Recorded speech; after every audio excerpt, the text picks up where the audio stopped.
Hai teman-teman semuanya, sebelumnya perkenalkan namaku Dewi. Aku adalah seorang ibu rumah tangga. Di sela-sela mengurus rumah dan anak, aku juga menyempatkan diri membuka jasa jahit di rumah. Maklumlah, untuk tambah-tambah uang belanja. Oh ya, sedikit cerita, mesin jahitku ini memang tergolong barang lama dan itu pun adalah peninggalan dari mendiang nenekku yang bernama Suparmi. Beliau sangat hobi menjahit. Sebuah kisah kelam mewarnai perjalanan mesin jahit yang aku punya. Mesin jahit ini menjadi satu-satunya saksi bisu di saat-saat terakhir nenekku. Dulu kami sekeluarga mendapatkan undangan perkawinan dari salah satu saudara yang tinggal di luar kota. Karena nenekku ini tipikal orangnya yang suka mabuk kendaraan sewaktu perjalanan jauh, apalagi di luar kota. Jadi saat itu beliau memutuskan untuk tidak ikut dan tinggal sendirian di rumah. Dan lagian pada saat itu juga banyak sekali pesanan jahitan yang diterimanya. Singkat cerita, kami bersama rombongan keluarga berangkat ke tempat yang akan dituju. Akan tetapi, malang tak dapat ditolak. Baru beberapa jam rombongan kami sampai, kami mendapatkan berita bahwa rumah yang ditempati oleh nenekku mengalami kebakaran. Akibat arus pendek, apinya menjalar dari rumah ke rumah yang saling berdekatan. Seluruh isi rumahnya habis. Yang tersisa hanya tinggal mesin jahitnya. Sebenarnya nenekku saat itu berhasil dikeluarkan dari kobaran api tersebut. Namun, karena tubuh beliau yang lemas akibat kekurangan oksigen dan ditambah lagi dengan tubuhnya yang sudah renta, hingga dia tak kuat lagi bertahan lama. Begitu kami sampai di rumah, nenek telah dinyatakan meninggal dunia. Kami semua sangat merasa sedih dan menyesal, karena telah meninggalkan wanita renta itu sendirian di rumah. Untuk menghilangkan kenangan kelam itu, kami sekeluarga sepakat untuk menjual sisa pekarangan nenek, dan membeli tempat yang baru yang jauh dari tempat itu. Tidak terasa 10 tahun telah berlalu semenjak saat itu. Hasil pernikahanku pun sudah dikaruniai seorang anak perempuan lucu yang kuberi nama Sasha. Sasha memang tergolong anak yang aktif dan memiliki rasa ingin tahu yang tinggi. Namun di setiap sisinya, aku selalu merasa ada sesuatu yang berbeda dari dirinya. Pernah suatu ketika pesananku sedang banyak-banyaknya, sampai aku lupa di mana aku meletakkan kotak tempatku biasa menyimpan benang dan jarum jahit. Sasha, tolong bantu Bunda cari kotak benang jahit, Nak. Ibunda lupa tadi taruh di mana, kataku. Dan dengan cekatan, dia langsung menemukan kotak benang itu lalu kemudian menyerahkannya kepadaku. Ini Bun, kotaknya. Ibunda kebiasaan. Dari dulu kan ibunda selalu menaruhnya di bawah sofa. Untung waktu itu nenek tidak menginjaknya, ujarnya. Seketika aku tercengang. Bagaimana dia bisa tahu kalau dulu nenekku hampir menginjak kotak benang yang kusimpan di bawah sofa? Ah, sudahlah. Mungkin hanya perasaanku saja, tepisku. Lalu aku pun melanjutkan kembali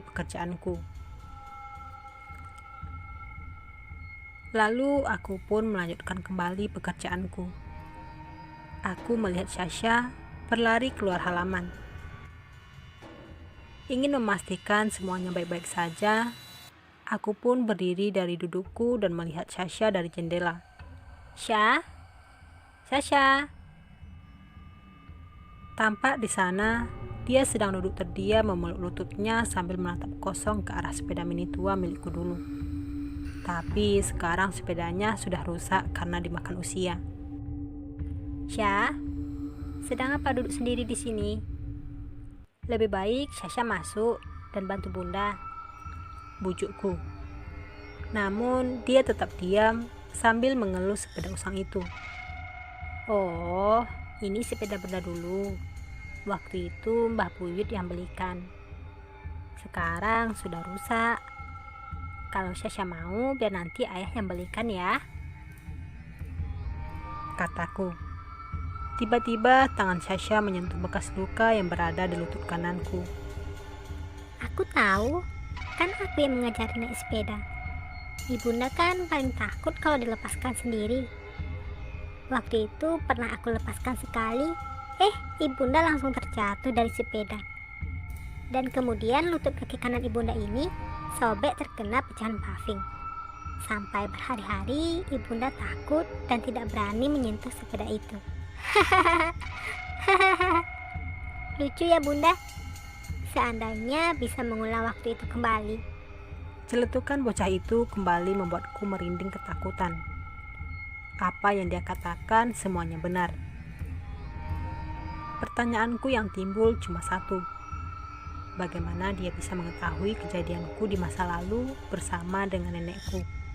Padahal jauh sebelum dia lahir, nenekku sudah meninggal.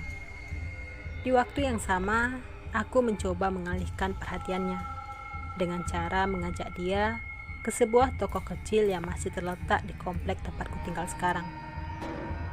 Namun dia kembali bertingkah aneh dengan mengarahkan pandangan matanya ke segala sudut.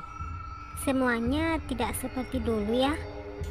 Sekarang semuanya sudah tampak berbeda, ujarnya. Hus, Sasha ngomong apa sih? Ayo cepat sedikit jalannya, nanti keburu hujan, selaku, sambil sedikit menarik paksa tangannya. Seusai pulang dari warung pun, Sasha kembali menunjukkan gelagat anehnya. Tiba-tiba dia berhenti dan menangis histeris di depan sebuah bangunan yang belum lama berdiri, sambil duduk jongkok serta memeluk kedua lututnya.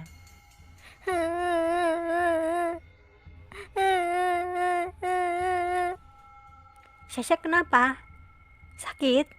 Dengan panik, aku mencoba membujuk anakku kembali sambil duduk jongkok. Tiba-tiba, dia mengacungkan telunjuknya ke arah bangunan yang baru saja dibangun tersebut.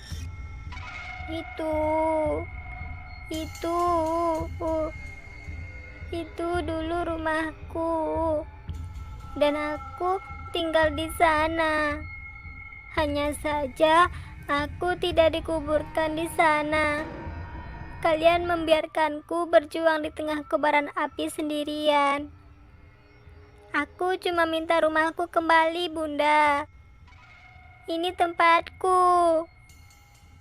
Setiap celetukan yang keluar dari mulut Sasha memang benar. Tak sedikit pun aku dapat menjawab, apalagi menyangkalnya. Sasha terus mengamuk dan terus memberontak di depan rumah yang belum lama dibangun itu. Barulah aku ingat bahwa bangunan itu berdiri di bekas rumah nenek yang dulu sempat terbakar hebat. Dengan susah payah, aku berhasil membawa Sasha pulang ke rumah. Semenjak saat itu, Sasha menjadi pemurung dan lebih banyak diam. Namun semuanya belum selesai sampai di situ. Beberapa hari setelah kejadian itu, Sasha mengalami sakit demam layaknya anak-anak yang permintaannya tidak dituruti. Beberapa kali aku terbangun karena mendengar suara Sasha yang sedang mengikau. Susah memang, namun bagaimana lagi? Saat itu aku cuma tinggal seorang diri bersama Sasha yang sedang sakit. Sedangkan suamiku harus bekerja jaga malam sebagai seorang security pabrik. Dari tadi aku mondar-mandir mengurus tubuh Sasha yang sedang sakit. Sampai tak terasa aku tertidur di sofa ruang tamu tempat biasa kami berkumpul. Samar-samar aku masih bisa mendengar pintu kamar Sasha yang terbuka. Perlahan langkah kaki kecil itu berjalan mendekatiku. Tubuhku yang terasa lemas dan capek tak memperdulikan lagi apa yang akan dilakukan oleh Sasha. Mungkin dia terbangun karena haus atau ingin buang air kecil, pikirku. Ternyata tidak. Dia malah menyelimutiku dengan kain jari peninggalan nenekku, sambil duduk di sampingku. Tangan kecilnya terasa membelai-belai kepalaku. Sesaat kemudian aku pun terbangun. Kulihat Sasha tersenyum kepadaku. Nak, sudah sehat kamu? Dengan gelagapan aku bertanya. Sasha hanya tersenyum semakin lebar. Kulihat matanya ada lingkaran hitam mirip seperti mata panda, yang sama persis seperti mata mendiang nenekku. Semua terlihat berbeda, tapi tidak denganmu, Dewi. Kebiasaanmu masih sama seperti dulu. Seandainya aku punya waktu sedikit lebih lama, pasti akan terasa menyenangkan, Dewi. Sebuah kejadian yang mengejutkan. Suara Sasha berubah menjadi suara nenekku. Kebiasaannya mengusap kepalaku juga sama seperti nenek memperlakukanku semasa kecil dulu. Semuanya terjadi begitu saja. Terkadang Sasha bertingkah layaknya anak kecil seumurnya. Dan terkadang wataknya berubah seperti orang dewasa yang sangat mirip dengan nenekku. Selama ini dengan sengaja aku menyembunyikannya baik dari suamiku atau keluarga yang lain. Entah sebagai Sasha anakku atau sebagai Suparmi nenekku terdahulu. Yang jelas, aku selalu menyayangi keduanya sebagai satu.